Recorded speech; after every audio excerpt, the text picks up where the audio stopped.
you're in for a penny, you're in for a pound now. Like, it's not going to do you any good to panic. You're not going to go start choking people out when they have AK-47s. You can't run, or it's just going to be like a turkey shoot or something. Real freedom is inherently dangerous, and it comes with no guarantee of safety. I was very troubled at the beginning of the War on Terror when safety became the metric. I was like, I don't want to live a cowardly life. I don't want Big Brother telling me what to do. I didn't sign up for this. Welcome to the Ageless Warrior Lab. I'm BJJ Coral Belt and Dirty Dozen member Dave Meyer, here to draw wisdom from Brazilian Jiu Jitsu and the martial arts and explore how it applies to success in business, relationships, your long-term health, and making the most out of your life. What you're about to hear is a discussion I had with Dr. Peter Maguire. Peter is a surfer, a martial artist, a BJJ black belt under Rickson Gracie. He's a historian. He's a war crimes investigator, a nonprofit founder and rescue craft entrepreneur. And he's a writer of books including Law and War, Facing Death in Cambodia, Tie Stick with Mike Ritter, and he wrote Breathe with Rickson Gracie and Comfort in Darkness, also with Rickson Gracie.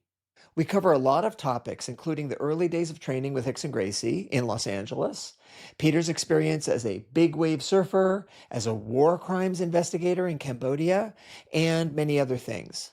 Now, this is a lab and you're part of it. So I'll pop back in now and again to get your thoughts on what we're discussing, and you can drop those thoughts in the comments of the video on YouTube. So sit back and enjoy my discussion with Dr. Peter Maguire. Well, Peter, thank you so much for taking the time to join me. I really, really appreciate it. My pleasure. So we've never met, first of all, and we have intersected in so many ways. Of course, in terms of Brazilian Jiu Jitsu, you were on the Hickson Gracie side.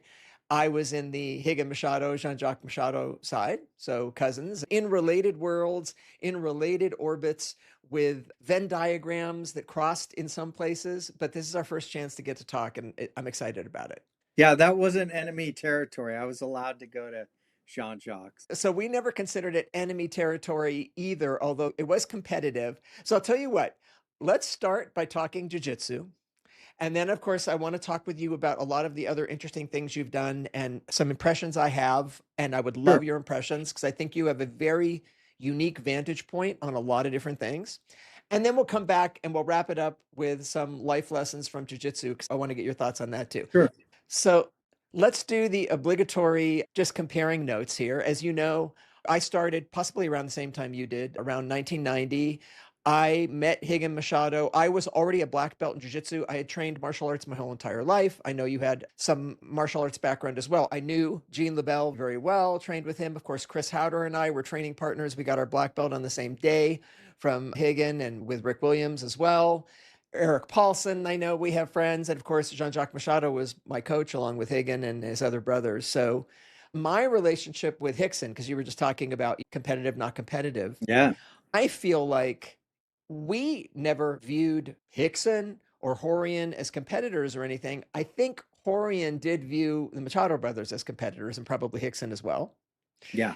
And for that reason, there wasn't necessarily a lot of cross training, but basically everybody who I met when I first started, Bob Bass, Chris Howder, Casey Olson, like all these people, they had all started with Hickson and Horian. So those connections were already very strong and those personal friendships were very strong. Oh, yeah. So in terms of your starting training with Hickson, he was your first exposure to Gracie Jiu Jitsu, right? Yeah, I had trained a little bit with Peretti because Peretti was a student of Gene LeBell's. And Peretti actually trained with Higgin and let's see, Silverado and all those, Sylvia. Yeah, all the Gene LeBell cabin crew, right? And so I actually got to go to Gene's cabin and train there long into the night.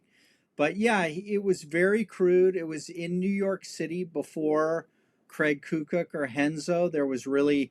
We found one really fat Brazilian guy who worked at the consulate who happened to be a black belt, who was super out of shape, who would come and just like put you in something horrible and lay on top of you.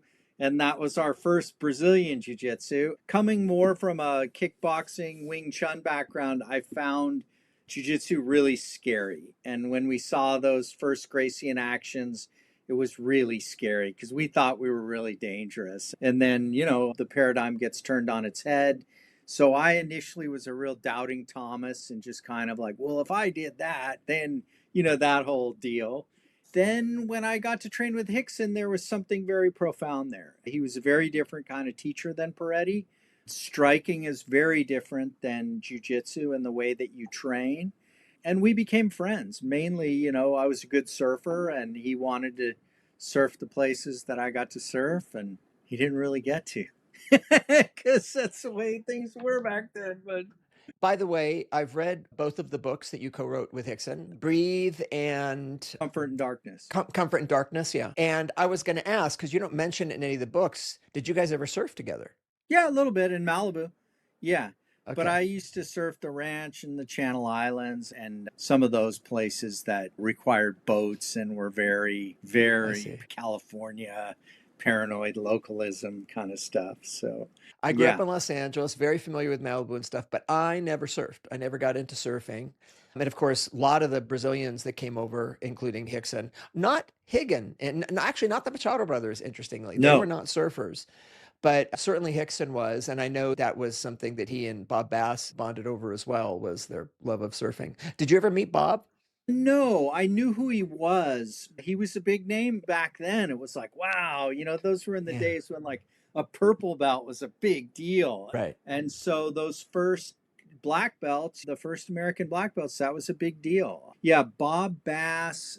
I went once to the Machado School with Peretti. I forgot who was teaching, and Peretti did some nasty Gene LeBell stuff on some little Brazilian kid, and the kid just armbarred him really bad and hurt his elbow. Bob Bass could have been there at that Yeah. point. But yeah, I mean, Howder was always somebody I thought very highly of.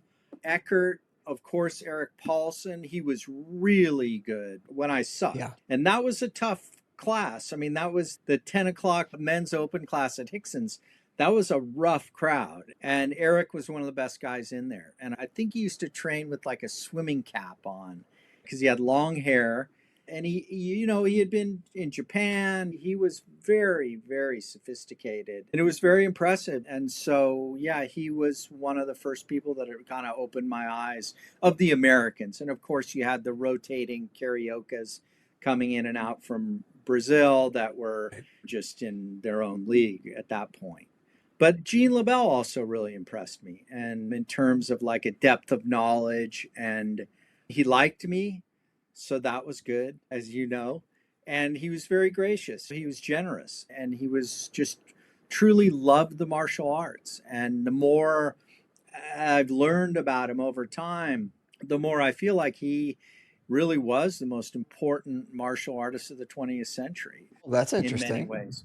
Yeah, I really do. I look at him very differently in terms of the importance of that kind of catch wrestling with the fighting at the county fairs, and really the importance of people like Martin Farmer Burns, and how the Gracies really systematized a lot of things that had been around in bits and pieces in America for 100 years, and how those old fashioned wrestlers, how dangerous those guys were, and kind of mean, and how there was that, like, you rip the guy, if he's going to play dirty, play dirtier. And I don't think that's necessarily wrong. I think there is, at some point, when people act stupid, there's only really, like I tell my writing students, like, show me, don't tell me. Don't say, like, the drill better than anybody. Hey, oh, let's go easy. Oh yeah, we're gonna go easy. And next thing you know, it's like you're fighting a honey badger, and sometimes a honey badger, you got to hit him with a stick. All right.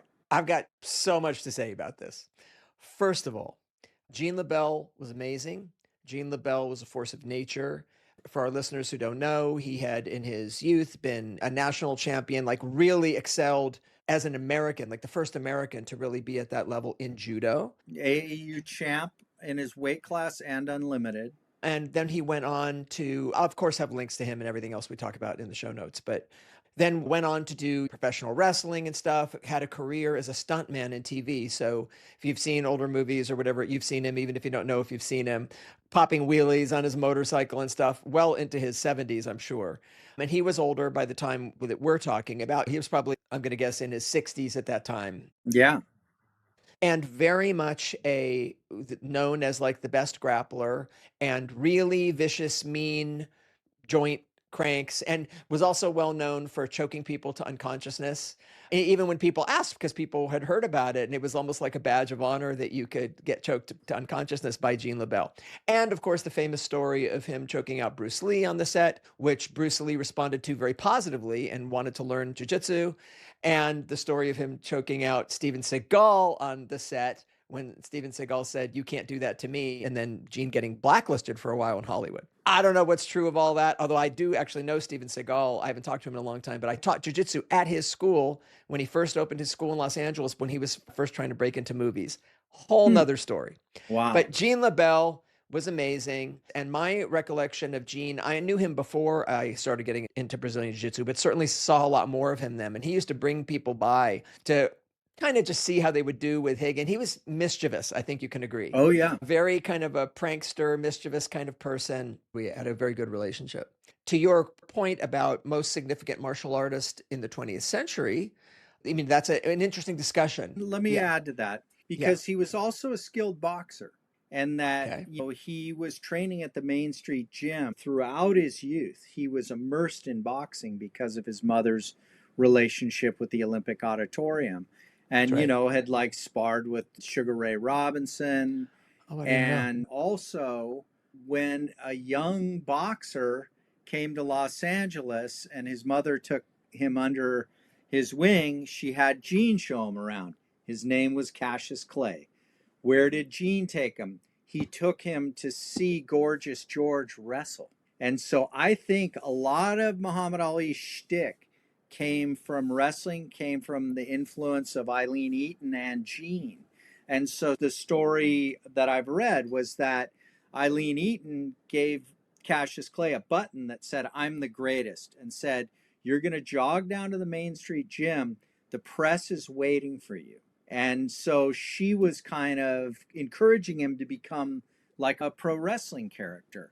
And then you have Gene, of course, fighting Well, so Milo. let me just say for our Yeah. younger listeners, Cassius Clay is Muhammad Ali. Yeah. That's his born Yeah. name before he became Muhammad Ali. Go on. Yeah. And then you have, of course, Gene. He wins everything there is in judo. He's around some of the scariest gangsters that era. And Mickey Cohen is like practically his godfather. And so Gene's about the hustle. And he would say something to the effect of like, "I can win these plastic trophies all day long, but when I get beat up on camera, I get the checks, and that buys me a house." And so he was always very practical about his relationship with the martial arts. But after he wins everything there is to win in judo, he decides to be a pro wrestler and goes on that very tough Texas circuit, and was just a classic character. And he would go into the black section of the auditorium and pick up a little black kid, and the crowd would go crazy. And they'd interview him, and he'd say, "Well, you don't know, my mama's black." And he would incite the racial stuff. And he's just a very curious guy. And then he has that big fight with Milo Savage. Really, in many ways, you could consider that one of the first MMA matches in the United States. He wins, he chokes him unconscious. There's a huge riot. Someone tries to stab Gene. And then he's also the referee in the Inoki Ali fight in Tokyo, which is interesting because that's another one of the first MMA fights. Bruce Lee's beating up on the stuntman on the Green Hornet. They call in Gene to give him a, quote, attitude adjustment. And Gene actually doesn't choke him out. He picks him up over his head and fireman carries and runs him around. And he's like, I "Put me see. down." Yeah, and he's saying, "Put me down or I'll kill you." And Gene's like, "I can't put you down or you'll kill me."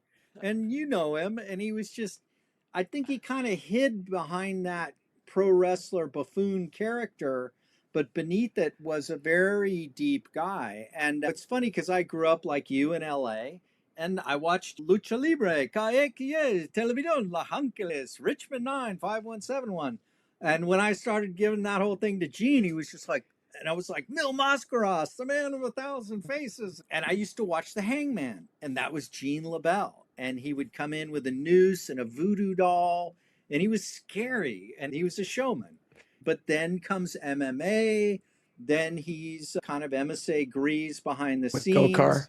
Yeah, Gokar. I think if Ronda Rousey had really stuck with Yeah. him, she would have been. Yeah, I mean, in many ways, she was the greatest female MMA fighter, and we'll see what she does when she comes back into the ring. But for a moment there, she was just incredible, Yeah. and that was Jean and her mother's judo, but that the real tough judo tradition. Yeah, there's no question that Gene is an amazing story. I think if we talk about most significant, I guess how you define significant, I know people would throw out Bruce Lee for his Sure, promotion of martial arts. I know people would throw out Horian for his promotion of UFC. sure, But Gene is absolutely. certainly, I would say, underappreciated. I think Yeah. it's fair to say, yes? Just jumping in for a second, Peter says in his mind, Gene LeBell is the most important martial artist of the 20th century. And I'm wondering if you agree with that. And if not, who would you suggest as the most important martial artist of the 20th century? I'm interested in what you have to say, and you can just leave your thoughts in a comment on the YouTube video, and I will respond to them. And now, let's get back to the show. So, going back though to your training with Hickson, all of the Gracie family members, and by that I include Machado, are well known for also being very good instructors.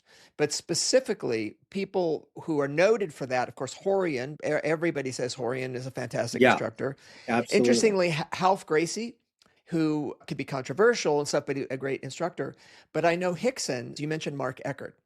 So I got a chance to compete against Mark Eckert.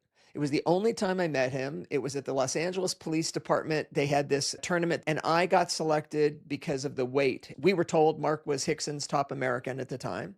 I remember it was Mark Eckert and Chris Saunders.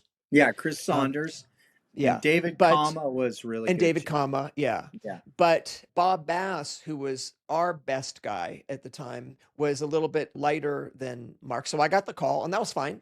And we ended up fighting to a 0-0 tie. It was a lot of pressure on both of us. And then when it was over, because it was 0-0, and this was before there were advantages, before that was part of the rule set, it was all on Joe Morera, who was the ref, to make the decision. And he had Hickson in one ear, he had Higgin in the other ear. That's a lot of pressure for poor Joe. And the crowd is screaming, Mark, David. I mean, it was this raucous thing. And Mark and I were both sitting, what's Japanese called seiza, just on our heels, knees bent, quietly looking ahead, watching this whole scene. And then I turned over to Mark. We hadn't said a word. We had this amazing competition, very respectful. It was super quiet. He was trying to pass my guard. He couldn't. I was trying to sweep and finish him. I couldn't. It was 0-0. I turned to him and I said, I hope they don't give us overtime. And he looked at me and he says, me too, man. I'm exhausted. And then Hickson prevailed. I think he had more authority than Higgin at that time. So they raised Mark's hand. Mark came right over to me and said, that was a tie. And I said, fair enough, I agree. But anyway, but what I noticed in that, I had great coaching from Higgin, and most of the match was dead silent. And I could hear my coach, I could hear Hickson. And my experience of that was I had phenomenal sweeps at that time, phenomenal sweeps. And I could sweep Brazilian Jiu Jitsu black belts who weren't the Gracie family members, no problem. But every time I tried to set up a sweep with Mark when he was trying to pass my guard, Hickson would say, Mark, keep your knee down. And Mark probably would have done that on his own anyway. But I could hear Hickson's coaching. And it was so frustrating to me because Hickson could see so clearly everything I was trying to set up and was literally like he was in my head telling the guy, don't lift your knee, back away, do this. He was thwarting me. I mean, Hickson was beating me in this match. And he kept saying, and I'm sure you heard this through all your years of training with Hickson, watch your base, watch your base, watch your base. I mean, this fundamental thing. And I was so impressed with Hickson after that at the quality of Hickson's coaching, the way he could see exactly both what I was doing and what it would be helpful for Mark to hear. Like he wasn't yelling like go, or all Yeah, the yeah, silly things that coaches do. And you've seen Jean-Jacques, who's phenomenal, and you've been with Gene LeBell. sure. Is there something about Hickson's teaching style or approach that you think is unique? Yes. And it's kind of the way I try to teach. I don't teach many students. And Hickson really didn't teach that many students. So if he did, he poured it all into those students. And I think what I really see with him is that he tailors his teaching to each student, both to Mhm. your physical skills, your personality, and then he sort of builds off of that. And there's an incredible attention to detail. And even to this day, Outer or me, we'd go to see him and take a private or whatever. And he'd ask us to do something really basic. And we'd do it somewhat breezily, maybe. And he would start to pick it apart. And then the class would be built around that thing that we weren't doing perfectly, like headlock escape, right? Like you better have Mhm. your headlock escape like that. You better have all three of them. You better be able to go to all of them interchangeably, use a half of this one, that one.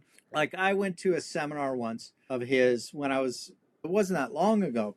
And I was in LA to give a speech and all this stuff. And I was probably talking to my friends or whatever. I'm a kind of a bad class student and really You're learn and, more and about, you're a teacher. You should know better. But yes, go on. yeah, but I'm more of a like I really learned more by training and fighting, and I hated drilling, and it's just the way I am, whatever. It's not good. It just is what it is. And so Hickson kind of sees that I'm not probably taking this all together as seriously as I should. And he comes over, okay, do this escape. Yep, I do it. Do this escape. Yeah, I do it. Then the third one, it's like I'm Sakuraba or something all of a sudden, and he's putting the hurt on me, and I bobble just a little bit, and man, he puts it on me so bad that I almost go out, and then I'm half out, and then he lets it off. I come back and he's yelling at me to make me finish the escape correctly, and then I had a red stripe across my face like that, and I had to go give a speech at the biggest law firm in Los Angeles the next day. But that was, I was probably in my 50s. He takes jujitsu, this is his life's work, period. And capitalizing on it was not his objective.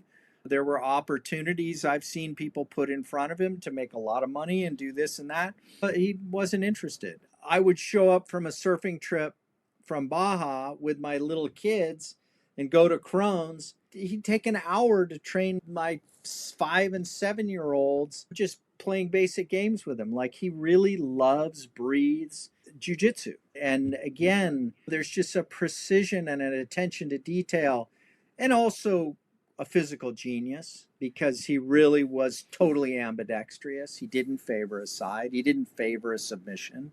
And that I took from him. I try not to force things, I try to take what's given to me.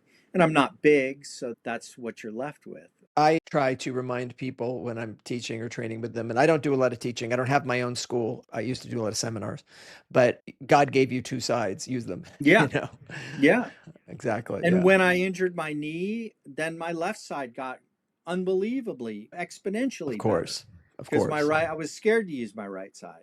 It's funny, like as we get old and all the injuries start adding up, and I'm just kind of like, oh, I don't have a headlight anymore. I could drive with one headlight. Oh, Of yeah, course. that front torsion bar's a little off.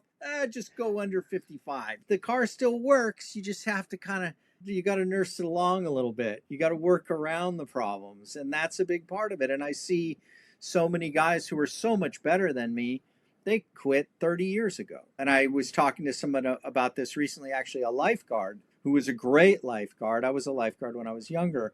And I said, look, we have reputations to maintain, right? I see guys, they work and make a bunch of money. Finally, oh, I'm going to get into jujitsu, but they're very old. But they've got that passion of like a teenager, but the body's not going to tolerate that. And then they're hurt all the time. And I kind of feel sorry for them because I know their heart is really in it, but I just know that they will sooner or later suffer a terminal injury that will end their jujitsu journey. And if you're not Well, smart, that will happen. yeah, I think that has a lot to do with who you're training with and kind of the Yeah. attitude you're bringing to the mat. Are you willing to tap? Are you being super aggressive? Because if you're super aggressive, people will respond super aggressively. Oh, yeah. But I just did an interview that I think will be out by the time people hear this, with the Robert Drysdale. And I talked about this for a minute with him, another sort of historian of Brazilian Jiu Sure. Jitsu. But the way I look at it, because I'm 63, we're similar Yeah, ages, yeah. and I am still actively training and competing. I mean, I'm right in the thick of it. But like you say, I've had to deal with the one headlight and the steering column not working the same way. You mentioned people who want to come in at 50 years old. That presents its own certain challenges. But then you have the people, like you were saying, who did it for a long time and then can't stay with it, either because they've had an injury, but frequently because it's just not fun anymore because they can't execute what they used to be able to execute. And my feeling on this is we perceive the loss, right? So I know what I used to be able to do. And I have every day on the mat, someone does something, and I'm like, friend, if it was 20 years ago, I would have smashed you for what you just did. But look, I have to give it to you because I can't do that. And you're going to think you did some great thing on me. You don't know who I was, right? I've made peace with that. I get it. That's just the way it is.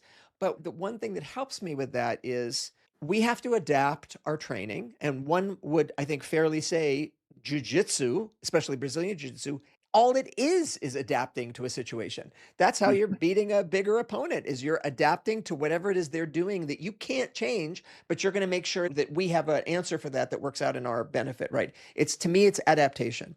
And we perceive the adaptation when we've had a loss. So I can't use my shoulder the way I used to, so I'm going to have to adapt. I can't use my hip the way I used to, I have to adapt. But I think when we were, whatever it is that we think of was our 100% self, we were already adapting. We just didn't realize it because we weren't stronger than we were.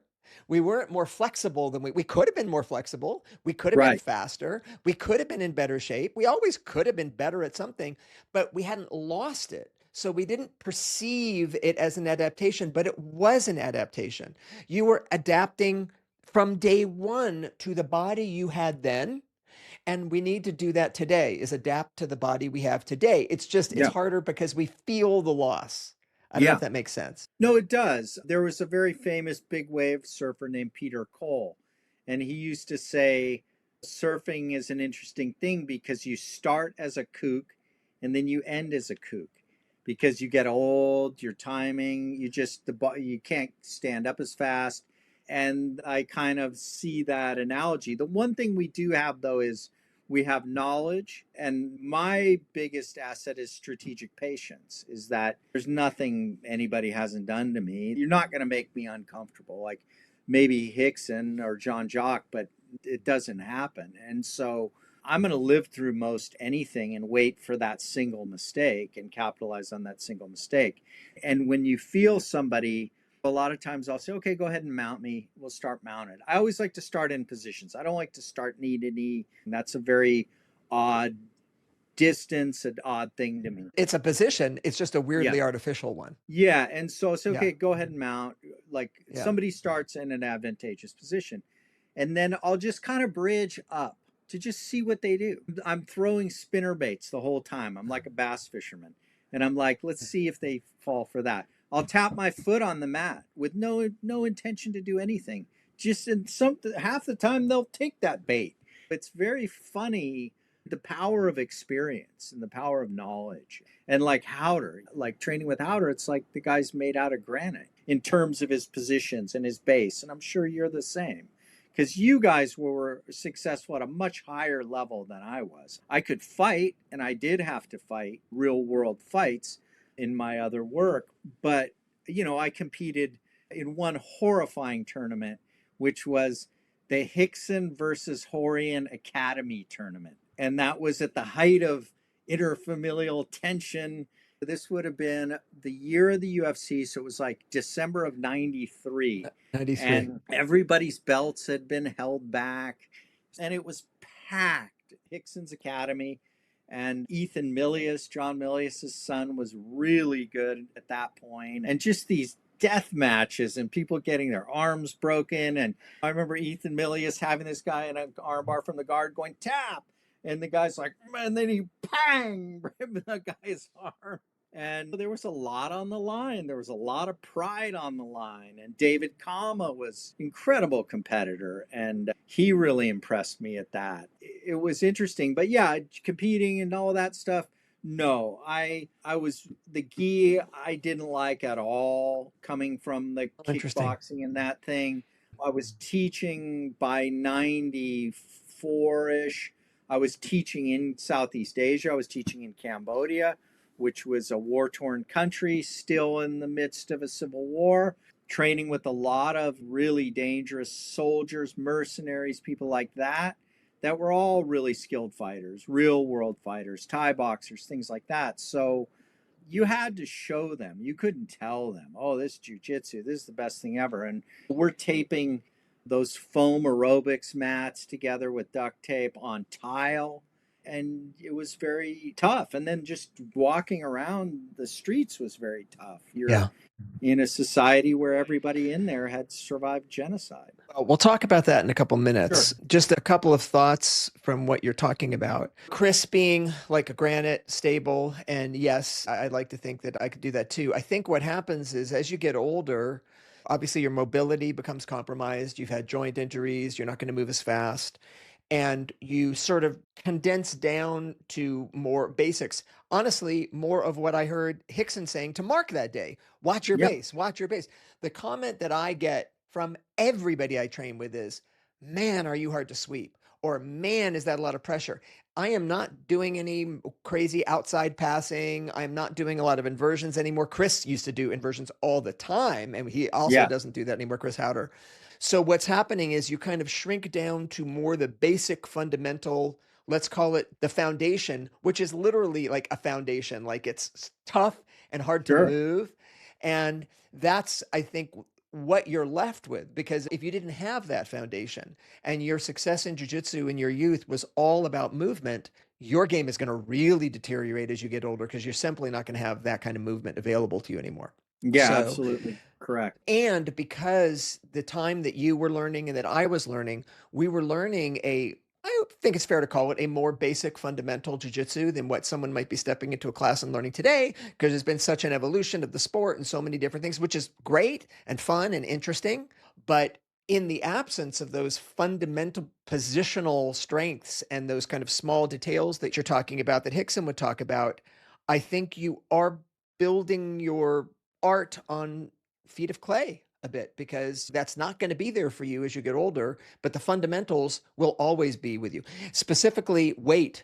I tell people weight is your one weapon that will literally be there with you after you have died. When your Yeah. heart stops beating, you're on top of someone, they're still going to have to deal with that, right? So Yeah. why don't you use your weight? And I think that's just one of those very fundamental principles, I think. Yeah, like for example, for the summer of 1993 at Hickson's, there was never a gi for the whole summer.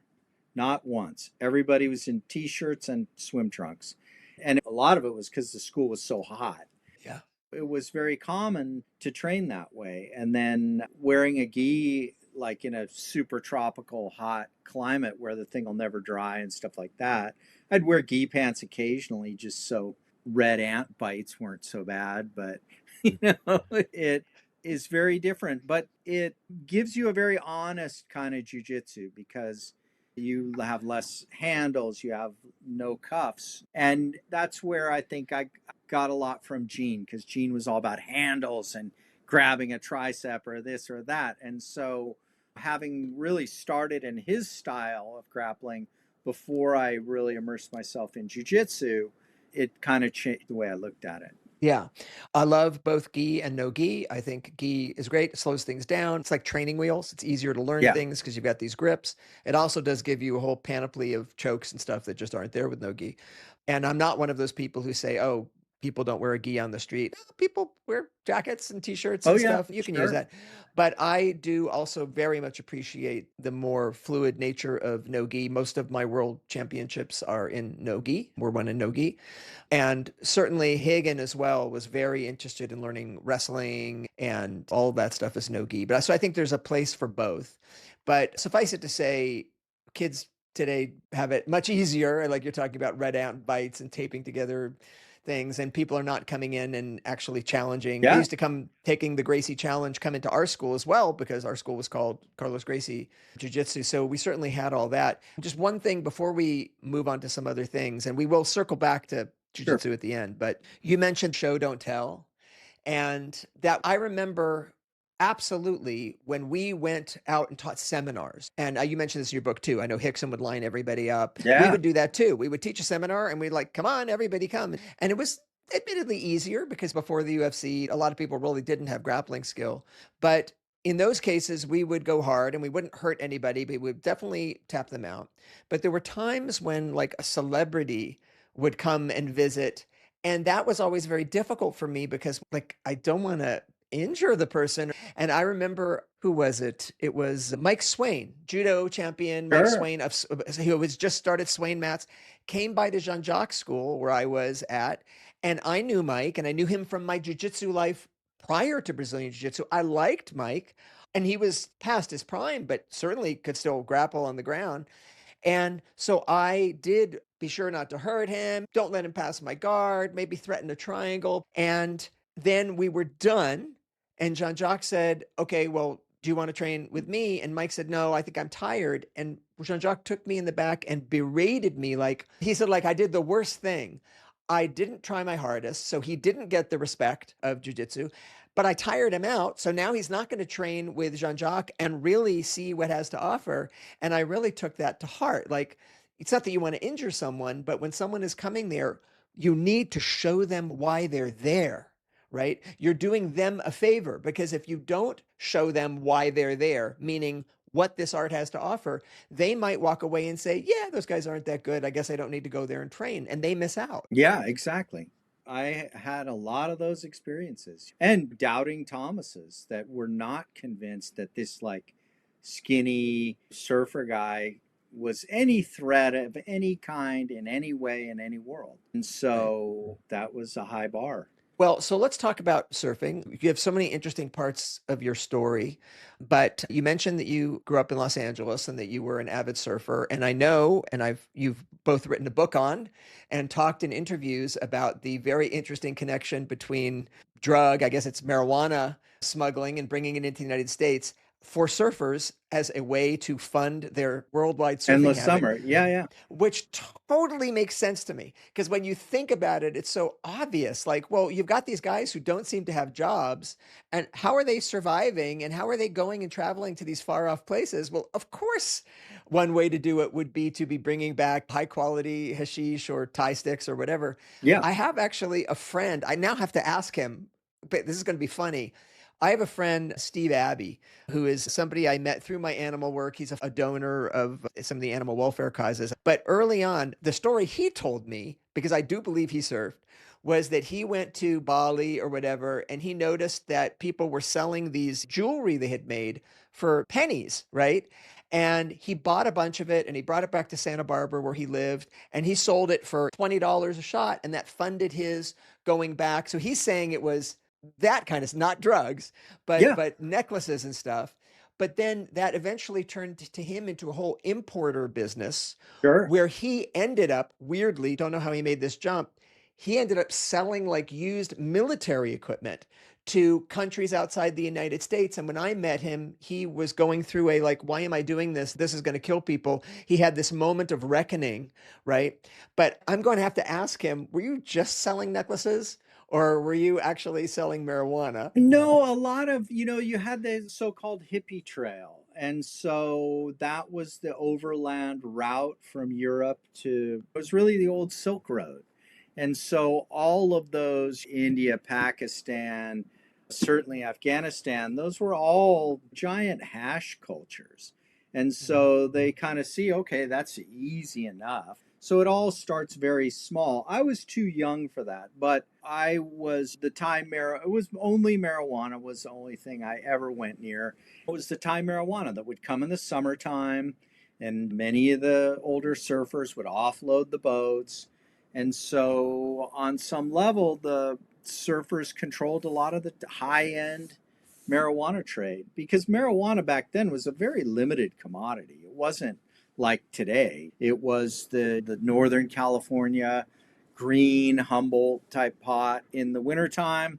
That would all be gone by spring. Then the Thai boats would come in early summer And that was a limited commodity too. So there was an unlimited demand and a limited supply. I just finished directing a documentary film called Tie Stick about all this. But Oh, great. one of the things I say, I'm the narrator, is that in a few nervous weeks, you could make enough money to fund your endless summer.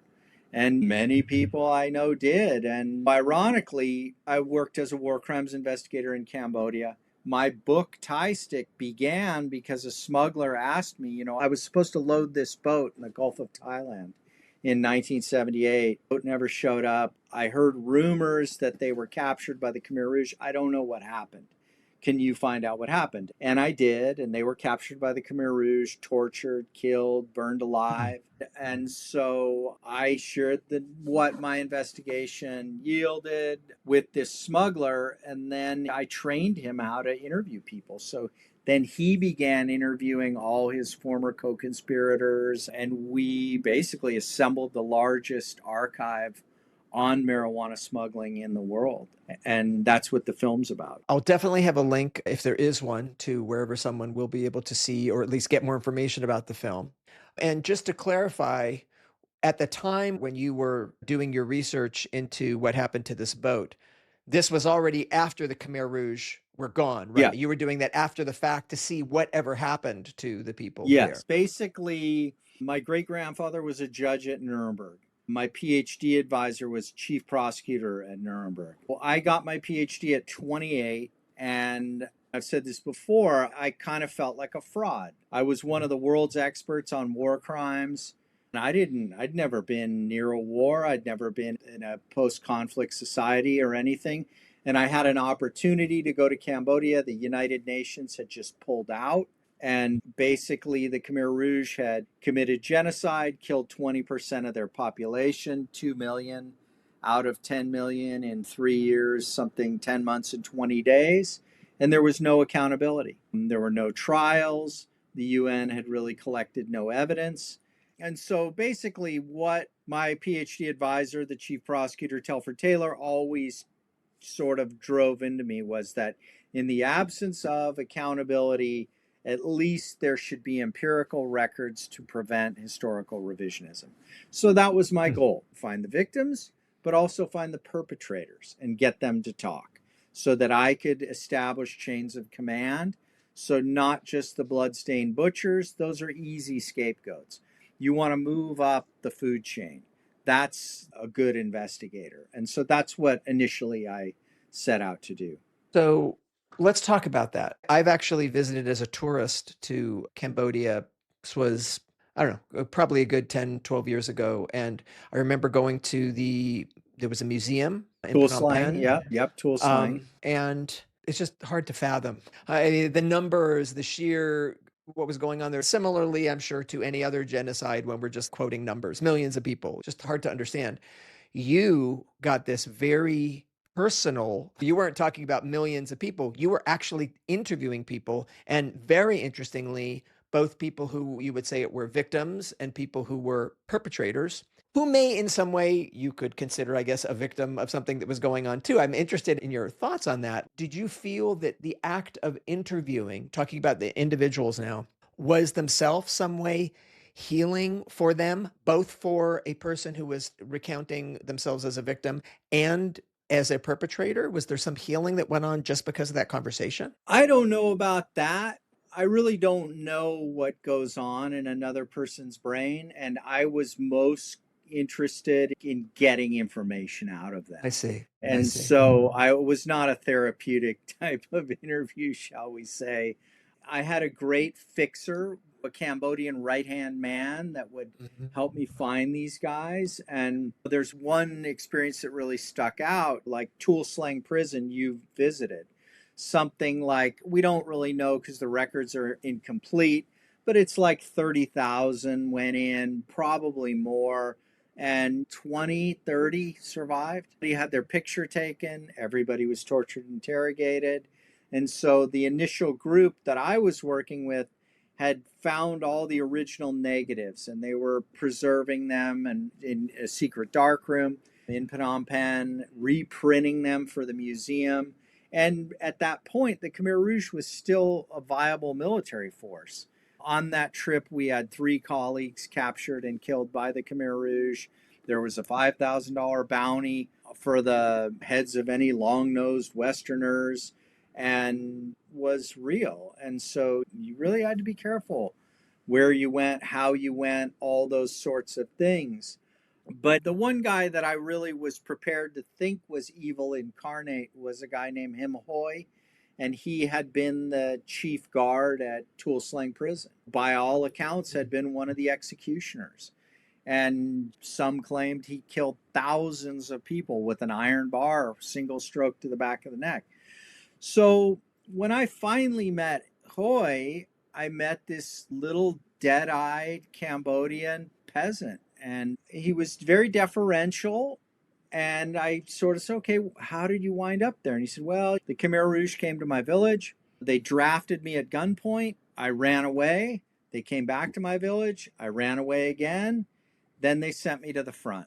In my first battle, I got shot in the head. I got shot in the arm. I got shot here. I got shot there. And they said, oh, you're going to die. You charged. And then he got shot more times. And so then he survives that. Then he goes back in the army. They're invading Phnom Penh, April 1975. The Khmer Rouge is taking the country.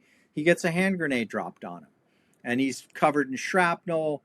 He thinks he's going to die. I say, wow, were you afraid of dying? He said, no, I was afraid that I was going to get captured and they were going to eat my liver in front of me, because that was a relatively common practice then, because they thought the liver contains your strength and spirit and all this kind of stuff. And so then they said, oh, Comrade Hoy, you're such a brave warrior. We have a special job for you. We're sending you to the security center, which is Tuol Sleng. So then he starts at the very bottom of Tuol Sleng. And what's interesting about that prison is roughly 1,200 people were there as guards, interrogators, all that.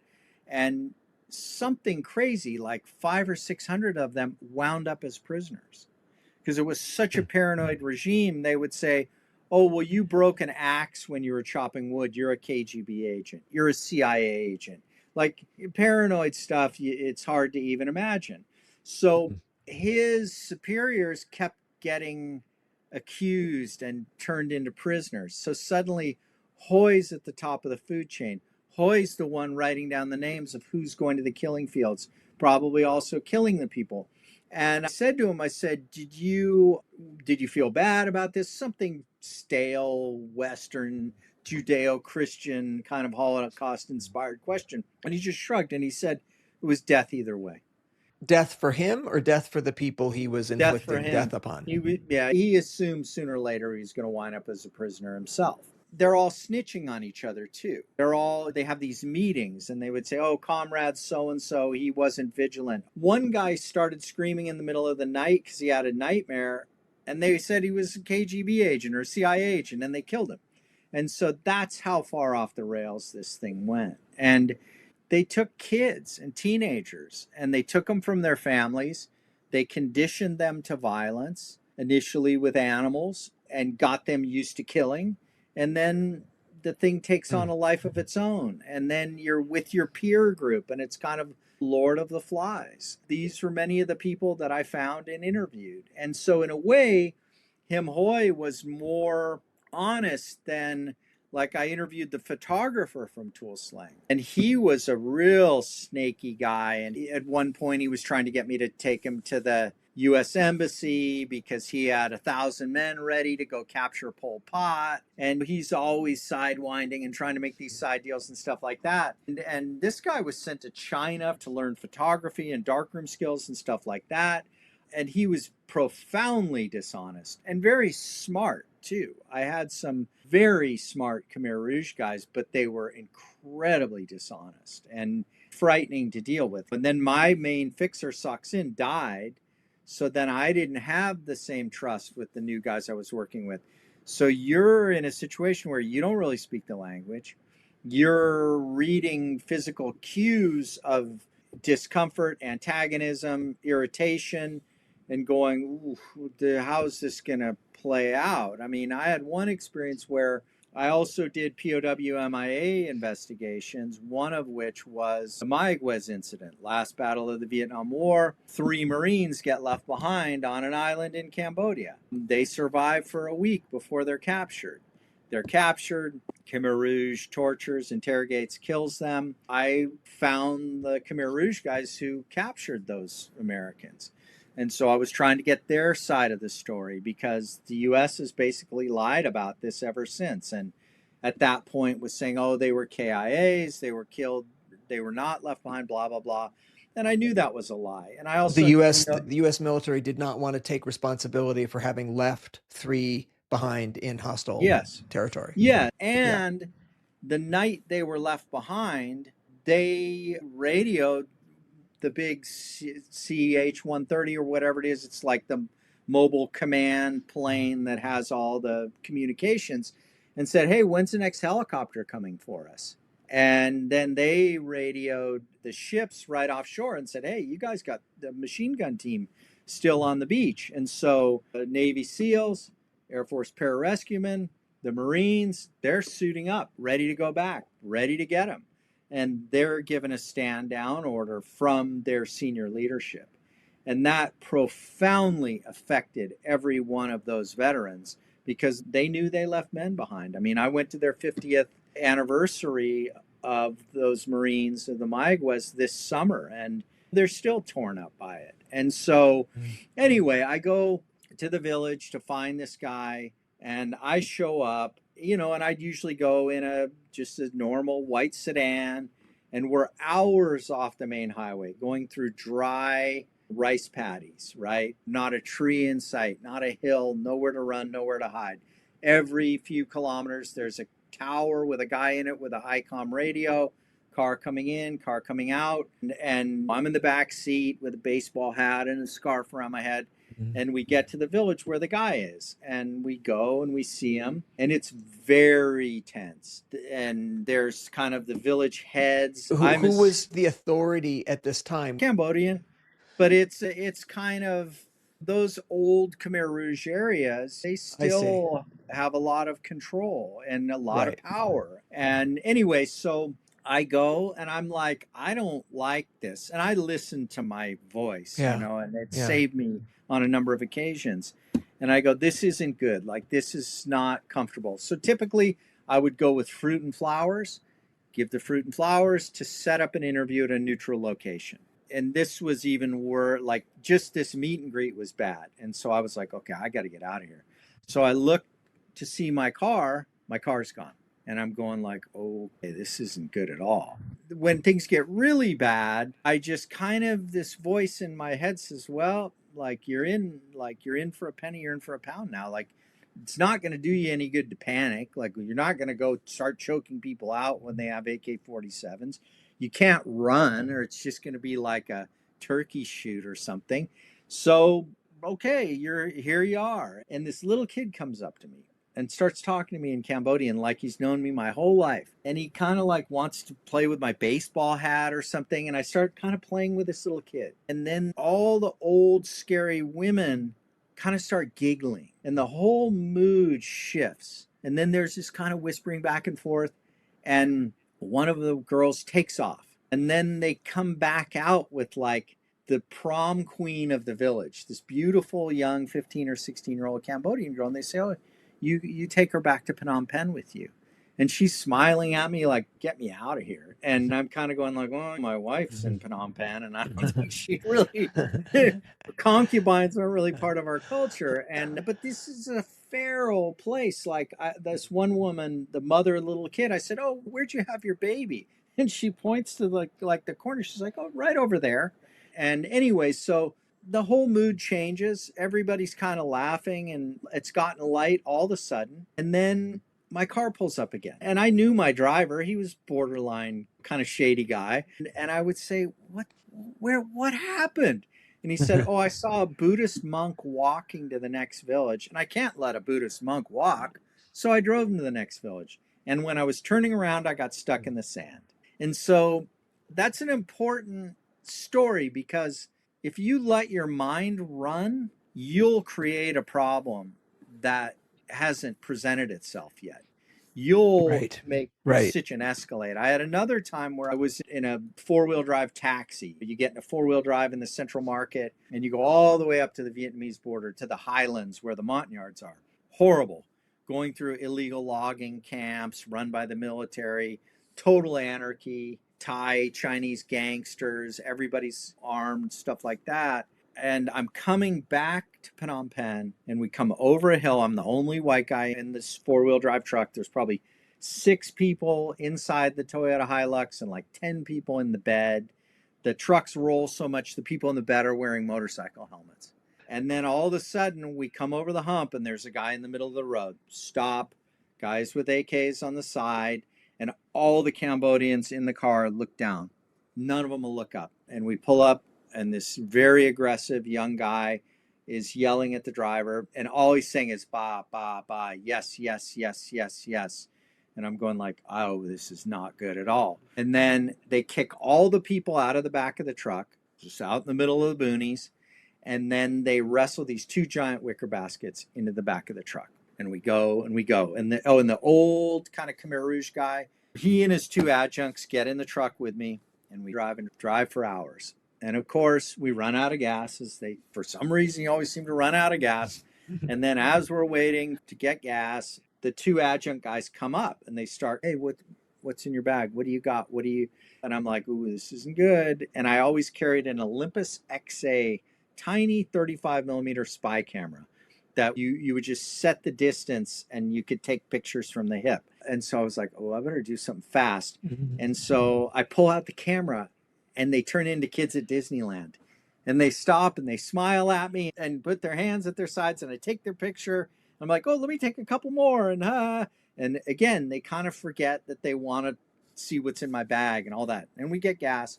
We're on our way. I'm thinking like, I don't know where I'm going. There's only one road, so I know at least that.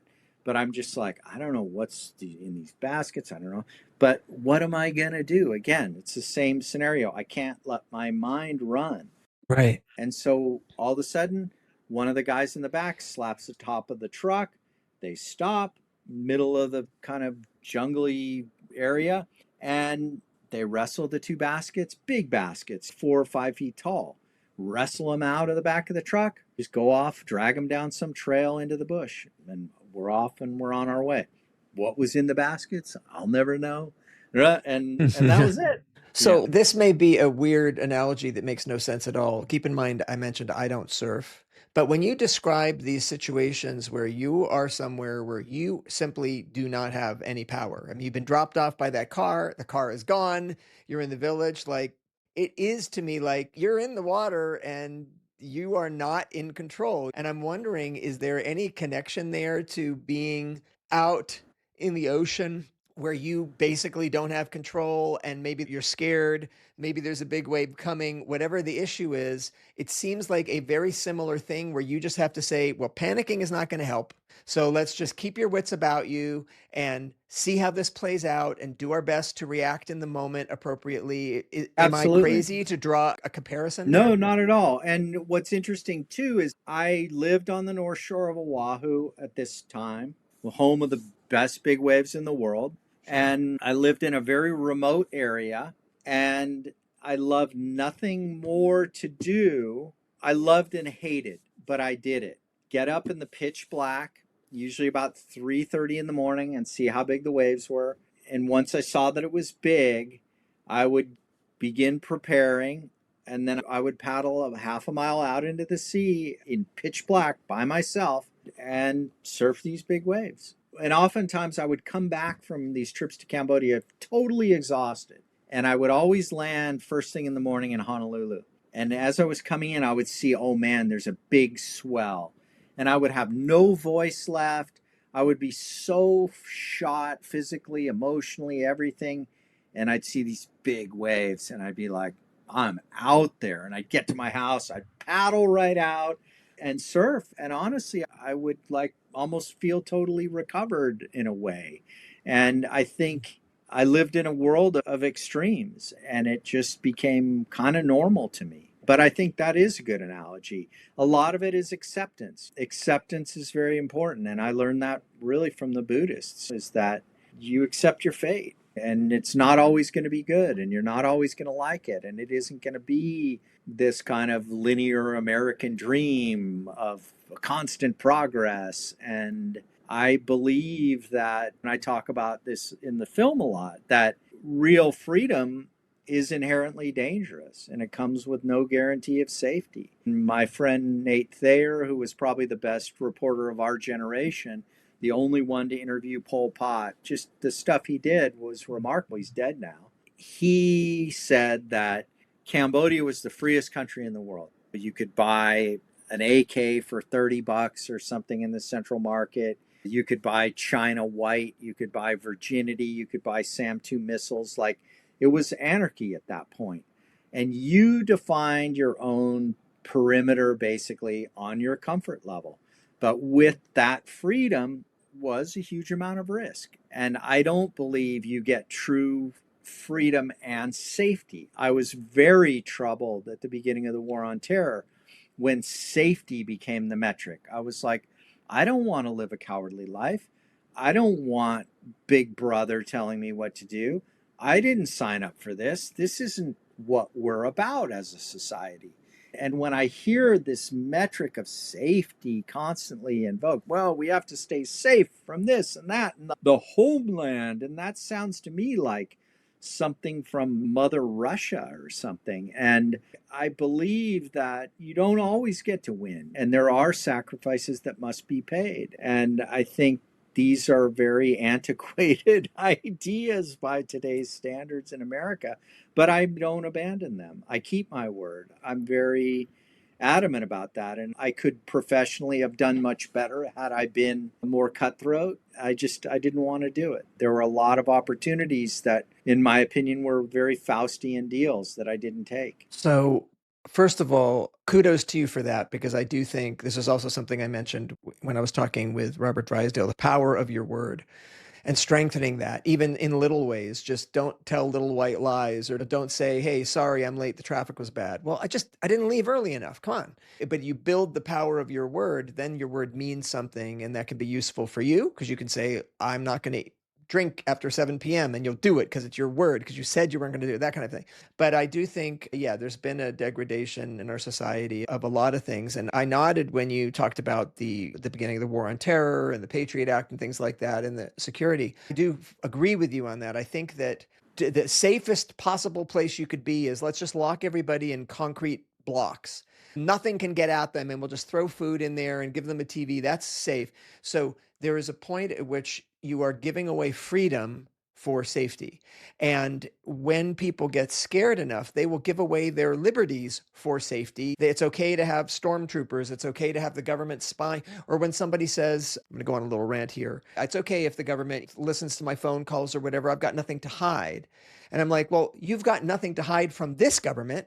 But what happens if a government comes in that is doing things that you don't agree with, and you are now seen as a threat to them? And now they have the ability to look inside your bedroom and look inside your telephone and read all your stuff. Like, there's a reason that we preserve our freedoms, and with that comes certain amount of risk. That's true. If I can operate and use cash, that means a drug smuggler can use cash too. It's not an entirely safe world. So I agree with you 100% on that. Just jumping in again to get your thoughts on this, because it's an interesting topic. This balance between freedom on the one hand and safety on the other hand. The difference between having tight government control, which inhibits your freedoms, where you can be watched and surveilled, versus having very little government control, which does, of course, allow the possibility of bad actors to move around and be in our society. Where do you draw the line? What are your thoughts on that? I'd love to hear it. Drop your comments into the comments section of the YouTube video, and I will respond to them. Curious to hear what you think. And now back to the show. I have the distinction of being both on the bad person list during the Bush administration and the bad person list during the Biden administration. During the Bush years, one of my books got pulled into the Dirty Bomber case, Jose Padilla, and Ashcroft told us, oh, we've got the Dirty Bomber. He was going to set off a radiological device, blah, blah, blah. And it was all lies. And this guy was a Puerto Rican prison Muslim. He went to Afghanistan to try to get on Team Al Qaeda. And I think it was Khalid Sheikh Mohammed, or one of them was like, This guy is so stupid. We can get him to turn all the gas on in an apartment building and blow it up. He was an American citizen. They captured him coming back in Chicago. They immediately put him in a military brig, and he was given a court appointed lawyer who called me about definitions of combatancy, of illegal combatants, all that. So, no problem. That's my professional duty as one of the world's experts in this field to provide it. It wasn't partisan, it wasn't anything. And suddenly, every time I fly, I'm getting hassled. And then I start writing op eds in 2001 saying, do we really want to go down this road of Guantanamo Bay? Do we want to go down these kind of roads? If we do, we need to prepare ourselves for our own soldiers to be treated this way. There's a prudential self-interest in the laws of war. And that's what you see with like the rules of diplomatic discourse and stuff like that. If you're killing the people that you're telling to come negotiate with you, it makes it very difficult for anyone to trust you. And so, again, there's prudential self-interest in maintaining some of these standards. And so that was my beef at the time with it. And so I continued criticizing the Bush administration throughout all of it. Ironically, I was doing POW MIA investigations. Then I became a defense contractor. So I was really kind of leading two lives simultaneously where I'm writing books heavily critical of the war on terror in the Bush administration. But if I show up for my job and I do my job well, I was involved in combat search and rescue, and I felt strongly about that. I had friends in special operations, and I felt like they should have the best equipment to aid them in search and rescue if they get left behind or whatever else. And that's what I did. When Jamaat Islam started showing up in Cambodia, I helped train their anti-terrorism commandos because I felt like I don't want Cambodia, the Cham Muslims who had been incredibly good to me all my time in Cambodia, I didn't want to see them get radicalized by the more Saudi Arabian backed radicals like Hambali, the Bali bomber. He was in Cambodia a long time. So this was a real thing. So throughout my life, I've worn multiple hats at the same time, and I keep the world sort of separate.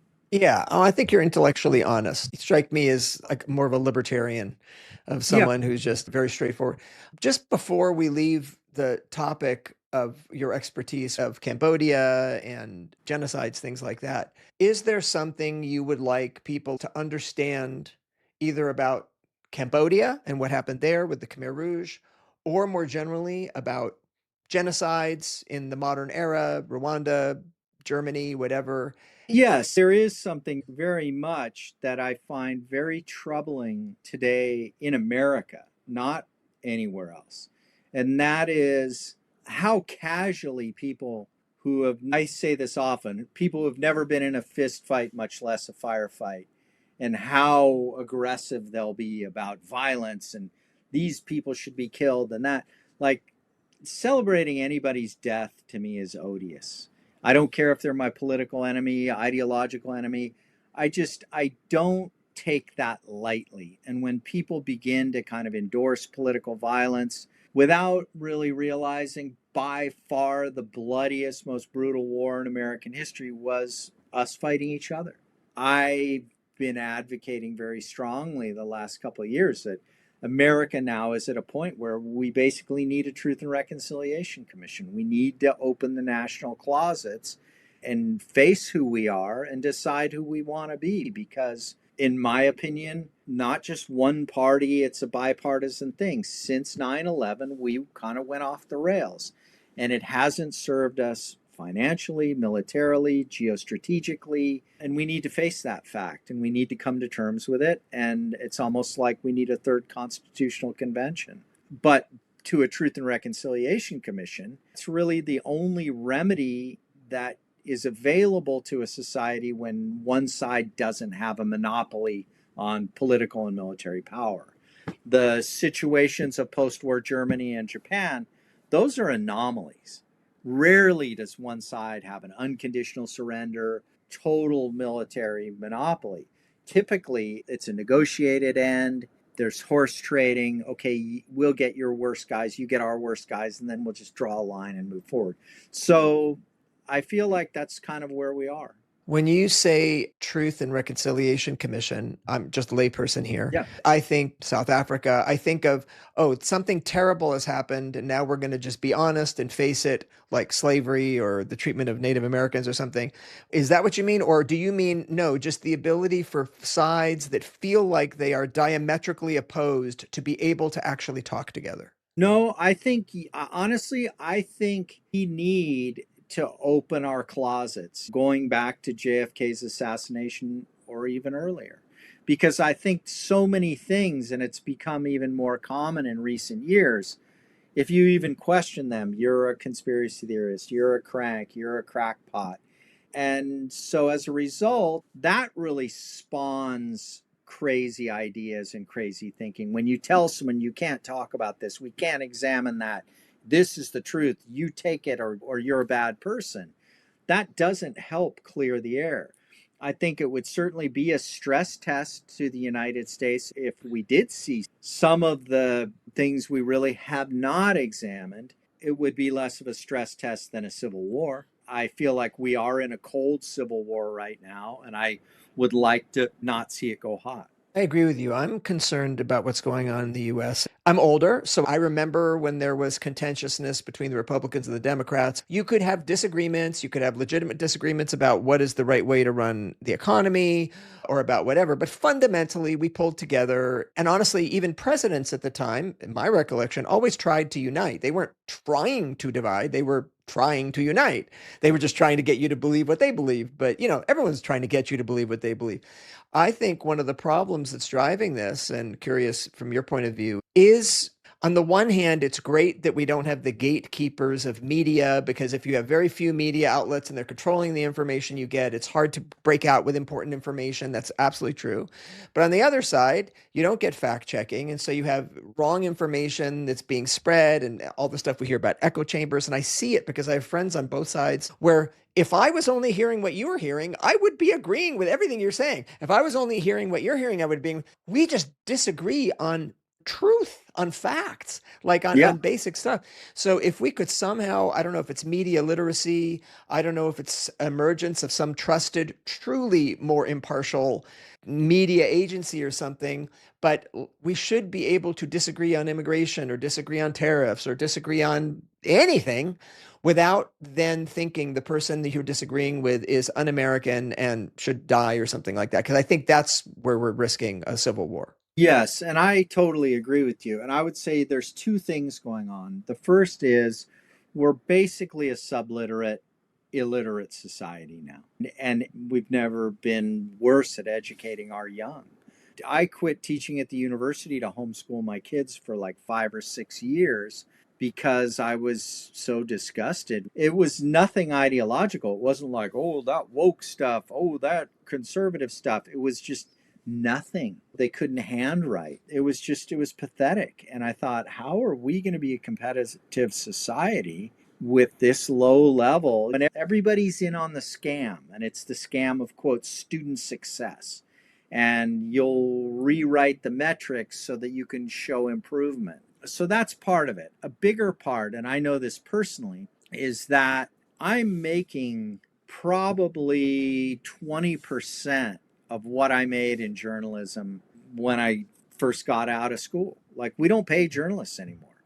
So we have all these amateurs, and that was Huffington's model. Oh, we're not going to pay, but you're going to get exposure. And I'm like, I've had plenty of exposure. I don't need exposure. I need to get paid. I got kids. I got a wife. My friend Kevin Maurer, New York Times bestselling author, 4 books, 5 books, Rolling Stone staff writer. He wrote No Easy Day. He's an embedded reporter, done gnarly stuff. We have lunch every Friday to just kind of commiserate at our vanishing profession. And then I had friends working with the Ukrainian Special Forces saying, hey, can you get this information out there? Because we're not getting these weapons. We're not getting that. So I started writing about Ukraine, critical of what we were being told. And I got hacked, deplatformed, all my Meta, Instagram, all that. They put porn up on it.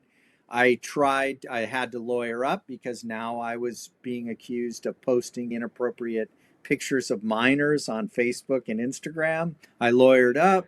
I got no response from anyone at Meta. They don't respond to you. Head of Meta Legal was a woman who had written the Patriot Act. So after Trump got elected in 2016, I called it the Great Migration of intelligence people to Silicon Valley. She finished up her career working for initially for Cheney and then served in different unelected capacities. Jennifer Neustadt is her name. And her first year at Meta, she made $40 million. And so that's who I was addressing everything to. Through a good lawyer, registered letters, all the normal things, not a mention, nothing, no response. So then I went to a old associate from high school who worked for Meta at a high level. I was like, dude, come on, man.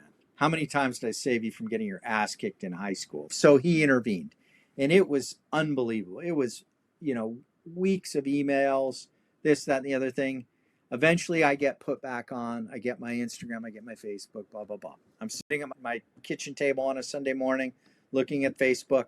These black boxes start popping up. Sexually inappropriate pictures of minors. And they're doing it to me as I'm on Facebook. Then I do the same thing, lawyer up. This time my friend doesn't answer my calls, my emails, nothing. And a lot of people were sort of like, well, Peter, you always are pushing people's buttons. Maybe you ought to just mellow out. And I'm like, since when? I'm an American. I have a First Amendment right. Since when do I have to self-censor? Like, that's what gets me is that. And now it's kind of interesting because I'm seeing a lot of the real winners of the neoliberal state, right? That I wouldn't participate in. I could have served in government capacities or in what I call the human rights industry. And I chose not to because they seemed very corrupt to me. And for a time, they were all, well, Peter, you've gone too far. You need to reel yourself back in. Now they're kind of coming back to me. Wow, that was a great story. I really agree. And I'm going like, oh, they're hedging their bets now. They're not so certain anymore. Their worldview is starting to wobble. And it's interesting to me because I'm confident in what I believe. I haven't made those Faustian deals. And that's very important to me that I don't. I'm writing a lot about contemporary things right now because so many people reach out to me. What do you think about this? What do you think? And if I had to take every call, I wouldn't do anything but talk on the telephone. So I write short op-ed length pieces now, very uncensored, because the time to speak is now, because the stakes are very high. I know a lot of people who are very concerned that if they put something on Facebook, it's going to affect their job. People who work in government, people who work in academia don't want to get their grants cut. There's a lot of chilling of free speech going on, and maybe that's been going on in a lot of ways. I don't think that's a good thing at all. I think people should be able to speak their mind without fear of reprisal, whether it's in their job, whether it's their grants or whatever. We need people to be smart, like you say, and educated. That's what makes us strong. Yeah, So I agree with that. I want to be respectful of your time. There's just a sure. couple other things I want to run past you. You have your Fainting Robin Foundation. Is that what it's called? Yes, yes, So, which I assume is based on the Emily Dickinson poem, which I actually have yes, up in front of me. If I can yes. stop one heart from breaking, I shall not live in vain. If I can ease one life the aching, or cool one pain, or help one fainting robin into his nest again, I shall not live in vain. What does that mean to you? What is the Fainting Robin Foundation? Tell me about what is driving that, and do you want support for it, and what support would you like? I'm the world's worst fundraiser, so half the time I go to fundraise, I forget to ask for money. But what it is I was teaching at the universities. I saw this horrible trend of students being treated as customers and being kind of coached into weaponized mobs against professors. And initially, I sort of founded it to defend other professors who were unfairly accused. And then it grew exponentially to the point where sort of a friend's sister got murdered in Cambodia. We helped solve that murder and get the murderer captured. That took about 5 years. We've won some prominent litigation in different academic cases, but really it's just turned into a last resort for people who have been failed by the government, been failed by the State Department, been failed by universities. And I have an incredible network of lawyers and other people that will do pro bono work for me if they believe in the cause. And it's bipartisan. We support independent scholars, we support independent journalists, people who are telling the truth, and just in small ways. And there's no application process. It's typically I get a phone call on a Friday, and if we can do something, we're doing it by Sunday. And people really do step up. And it does kind of restore people's faith that the world isn't as horrible a place, or you're not as powerless as you could be led to believe. It's like I said, I don't like snitches.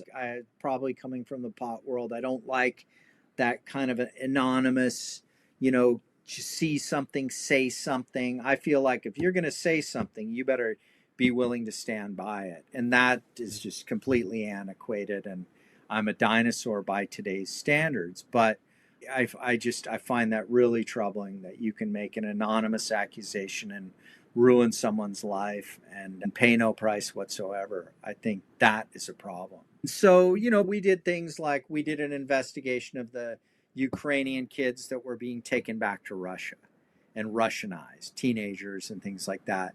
We did a Mayaguez investigation to prove definitively that those guys had been left behind, those Marines had been left behind. Mm-hmm. So it's kind of case by case. And again, it started out, I'm going to help independent scholars, I'm going to help journalists, but then I started helping veterans. A lot of global war on terror veterans who are having a hard time assimilating back into civilian society. And I myself understand that. I had a hard time too, because you go from that 24-hour-a-day world of high adrenaline and excitement, and it's so boring. And you come back and it's like, oh my gosh, it's the same month. And the values that gave you your identity in that other life are considered antiquated, and you're some kind of weird knuckle dragger or something. I have a lot of faith in the global war on terror veterans, and I hope that they assume some kind of political power, because the writer Peggy Noonan, she made it a distinction in 2016, talking about the real separation in America is between the protected and the unprotected. And the unprotected are those working paycheck to paycheck without health insurance. One broken transmission and their whole life gets upturned. And so I see those GWAT veterans as representative of that, of getting sent on what was ultimately a political fool's errand. And we are not better, we're not safer, we're not stronger from this 25-year crusade. And rather than tripling down on it, maybe we should pump the brakes and rethink it and rethink about America. How can you have an imperial foreign policy and be an empire when every 4 to 8 years you do a 180-degree turn policy-wise and you abandon your allies? You don't keep your word. Like, this is not a recipe for success. Read Clausewitz, read JFC Fuller, do your homework. And these people don't do their homework. And they're kind of blissfully ignorant. Well, on both sides. It's not just one. When I would see the Democratic administrations pushing these kind of social reform policies in places like Afghanistan and the Pashto tribal areas, I would say at least the old 19th century missionaries gave them soap and Bibles. They don't even get soap and Bibles. And so it's, to me, was every bit as imperialist as anything in the 19th century when you're directly challenging their society. I don't think we need to remake the world and turn everyone into little Americans. And then we get our feelings hurt when they don't want to be little Americans. And you look at the Romans, the Mongols, these were the masters of imperialism. And they would say, hey, the check's due on the first of the month.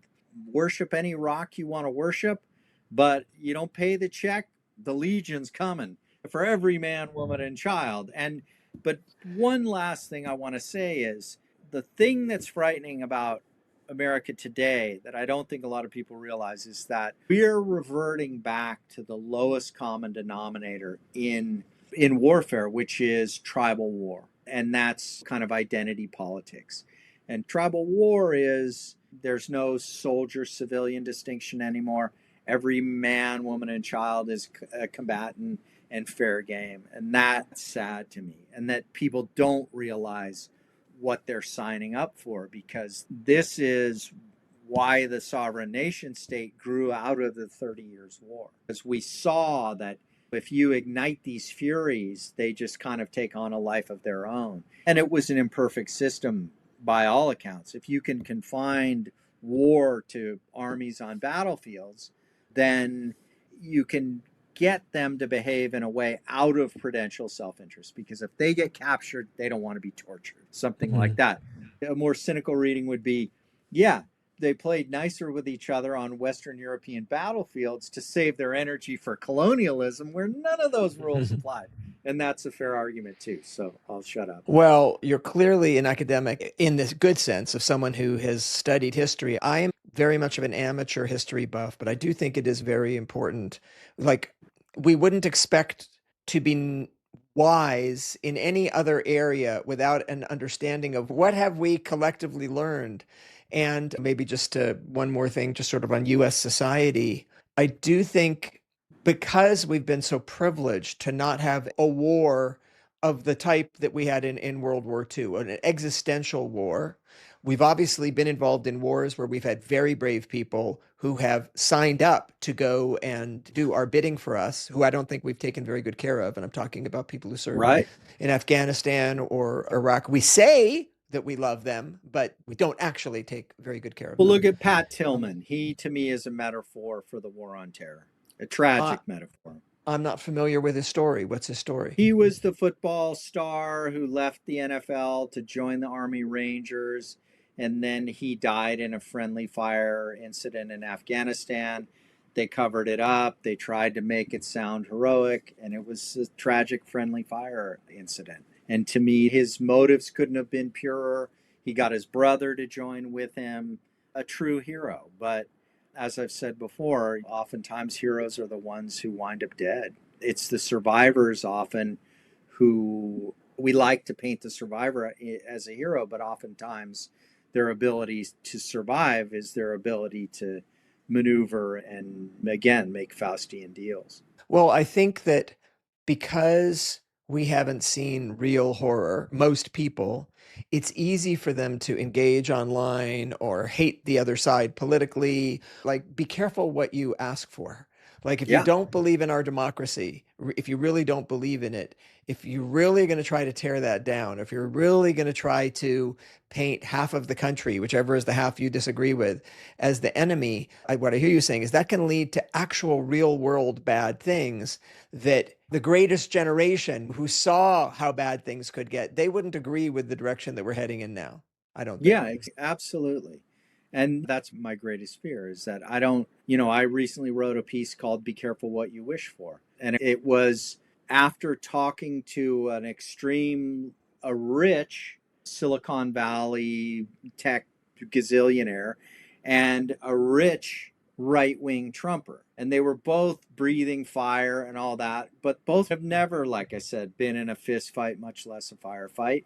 And it really angered me to the point where I don't talk to either of them now. And I'm very generous typically with people about their political point of view. So I have many friends I disagree with. But when you start talking about public hangings and this kind of stuff, I can't listen to that. It's corrosive. And it's like I tell my wife, like, don't start your day looking at Twitter. It's just going to inflame you. I said, start with a left-wing source, a right-wing source, and then work your way into the swamp. But don't start in the swamp. And that's, I think, where people go wrong, because that's rumint, what they call in the intelligence world, rumor intelligence. Like, oh, the guy at the White House thing was a this or a that, and you see, and it was a setup to get the ballroom. And I'm just like, how do you guys come up with this stuff? Like, where so fast? And I don't pretend to know the truth, but I know how to discern the truth, and it's going to take me a few days,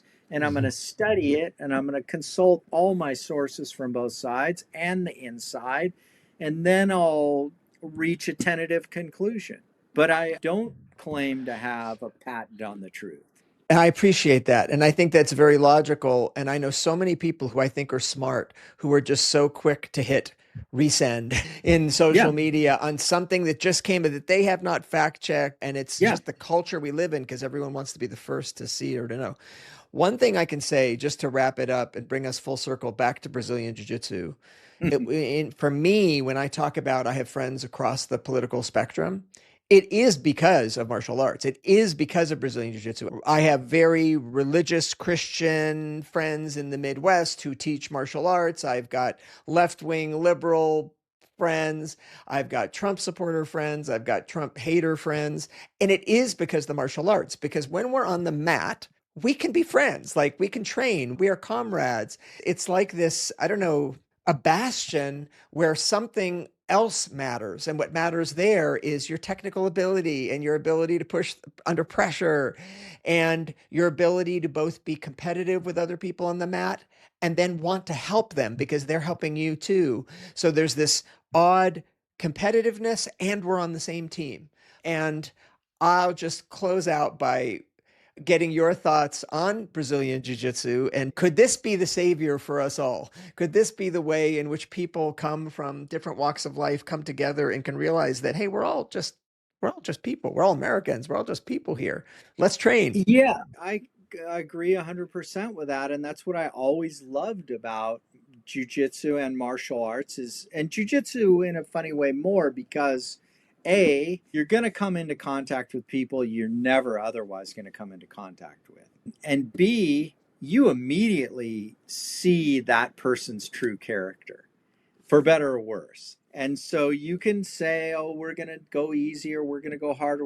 But the minute you engage, you see that person for who they really are. And so it's very hard. I mean, I've seen incredible heroism from people I never would have imagined. I've seen incredible cowardice from people who look so terrifying. And because, I was small when I was training at Hickson, stuff like 145, 150. And I would Abysmal. live through hell to get like pass a half guard, but then get on top and crush these huge guys. And they were so unused to having this small guy that could exert pressure because I learned the pressure game from the best. And it was very telling. And I've made some of my best friends in the world through martial arts and jujitsu and teaching jujitsu at my own weird brand.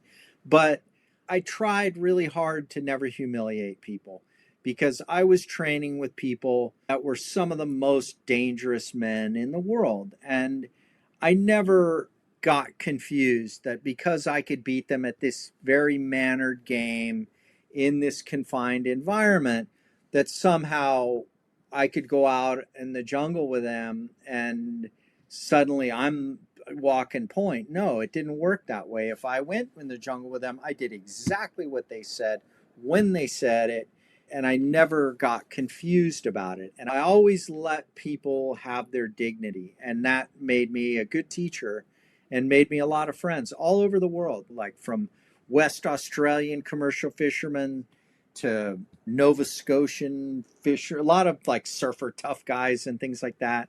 And a lot of guys, it won't work on me. And here we go again. Mhm. And you have to show them, like you said, like Jean Jacques said to you have to show them that it works. And sometimes that's a little harder than you might want to have to show them, but you have to show them. And then once you've shown them, you can teach them. And most of them are very receptive. And especially like I was kind of the John the Baptist of jiu-jitsu because I didn't look scary. Because I wasn't imposing, because I was pretty nice generally. And it's like you get more with sugar than you do with salt. I like people. And I felt privileged to have this like you at the time we had it, which was Yes. long before I hear these guys, oh, I saw the first UFC and that's what got me. We were way down the road by then. Yes, I agree. Well, we were very lucky to be where we were, right place at the right time. That's what I certainly tell people. And so long as you came with the right attitude, and I know you experienced this too, nobody smiling bigger, giving you a bigger hug than Hickson, then Hagen, then Jean-Jacques, my friend, Yeah. the warmest possible people mixed with so much toughness and so much skill. And that, I think, is what you're talking about. On the mat, Yeah. we see toughness, but we see friendship. And what we definitely see is truth. And I love that aspect of the martial arts as well. Well, thank you very much for your time. You've been very generous with it, Peter. Oh I no, hope it's to. fun. Yes, very fun. You're an amazing person. We will certainly have links to everything we talked about, especially Fainting Robin Foundation. Do you have a way to accept donations Yeah, online? they can. Okay. Yeah, they have all that. Okay, Yeah. so I'll be sure that's there. Such a small organization. I'm sure $20 here, it Sure. adds up and it's helpful. Everything is helpful. And I think you deserve to be supported for what you're trying to do, sticking up for the Have rule of law. you had Howder on?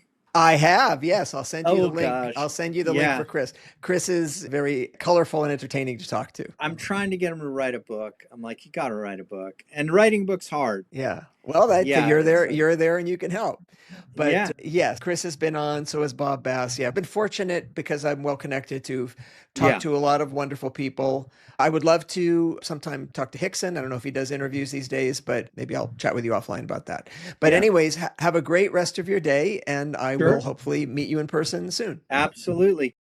I hope you enjoyed that discussion with Dr. Peter Maguire. Would love to hear your thoughts on the questions that I asked or anything else you think about the show. You can leave comments in the comment section of the video on YouTube, and I would appreciate a like and share on whatever platform you're listening to this on. Reviews on Spotify and Apple are really helpful for us. I will be back next week with more lessons from the lab. And until then, keep developing your strengths, your wisdom, and go out and do good in the world.